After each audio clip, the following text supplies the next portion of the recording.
ဒီလူငယ်လေးကသူ့ရီးစားဟောင်းနဲ့အတင်းအကျပ်ချိန်တွေ့ရတဲ့အခြေအနေကိုရောက်သွားခဲ့ပါတယ်။မထင်မှတ်ထားဘဲနဲ့သူမကသူ့ကိုပြန်ပြီးဆွဲဆောင်ဖို့နီလန်းပေါင်းစုံတုံးလာခဲ့တာပါ။သူမရဲ့အကွက်တွေထဲပြန်ပါသွားမှာကိုစိုးရိမ်နေစုံရင်ကတော့အကြောင်းပြချက်တစ်ခုခုပေးပြီးအပြင်ထွက်ဆောင်နေလိုက်ပါတယ်။ဒီကိစ္စကြီးကအကွက်ချစီစဉ်ထားတာပါလားဆိုပြီးစိတ်ပြက်လက်ပြက်နဲ့ညှိတွားနေမိတာပေါ့။အဲ့ဒီအချိန်မှာပဲစောင်းရင်စီကိုသူ့ဝမ်းကွဲညီမလေးစီကနေအကူအညီတောင်းနဲ့ဖုန်းဝင်လာခဲ့ပါတယ်။ညီမလေးကအတူအယောင်ပစ္စည်းတွေ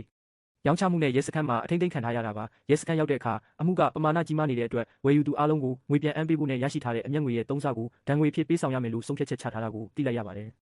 စောင်းရင်ကတော့တီးသမျှလူတွေကိုဖုံးဆက်ပြီးငွေချေးဖို့ကြိုးစားပေမဲ့နောက်ဆုံးမှာတော့လိုအပ်တဲ့ပမာဏမပြည့်မီခဲ့ပါဘူးဘာမှလုပ်လို့မရတော့တဲ့အဆုံးသူ့ရဲ့မိသက်သမားမှတ်ပုံတင်ကတ်ကိုအပေါင်ထားပြီးညီမလေးကိုအရင်ဆုံးအိမ်ပြန်ခေါ်ဖို့ကြိုးစားခဲ့ပါတယ်စုခင်ကတော့စောင်းရင်ရဲ့အခက်အခဲကိုတနာသွားတာကြောင့်တငယ်ချင်းတယောက်ကိုဖုံးဆက်ပြီးအကူအညီတောင်းလိုက်ပါတယ်ဒါပေမဲ့ကံမကောင်းစွာနဲ့ပဲသူမရဲ့အကိုဖြစ်သူကအဲ့ဒီဖုံးပြောတာကိုကြားသွားခဲ့တာပါခဏအကြာမှာတော့သူမရဲ့တငယ်ချင်းနဲ့မင်းငယ်ချင်း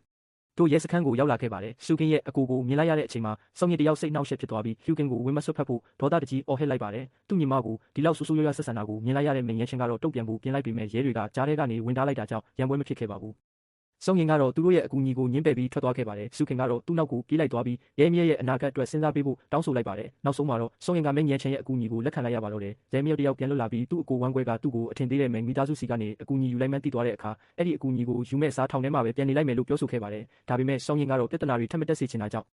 ဇဲမျိုးကိုခေါ်ပြီးထွက်သွားခဲ့ပါတယ်။ရှုခင်လည်းသူမရဲ့အကိုဖြစ်သူရဲ့ကားပေါ်ကိုအတင်းအကျပ်အခေါ်ခံလိုက်ရပါတယ်။လမ်းမှာတော့မင်းငယ်ချန်ကမိသားစုကဘယ်တော့မှသဘောတူမှာမဟုတ်မှန်းသိရနဲ့ဘာလို့စောင်းရင်နဲ့ဆက်တွဲနေသေးတာလဲဆိုပြီးစုပူနေခဲ့တာပါ။ရှုခင်ကတော့သူမကိစ္စကိုဝင်မစွက်ဖို့ပြောလိုက်တာကြောင့်သူတို့နှစ်ယောက်ကြားမှာစကားများရတဲ့အထိဖြစ်သွားခဲ့ပါတယ်။အိမ်ကိုအတူပြန်ရောက်တဲ့အခါမှာတော့သူတို့ရဲ့မိခင်ကအိမ်မှာစောင့်နေတာကြာနေပြီဆိုတာကိုတွေ့လိုက်ရပါတယ်။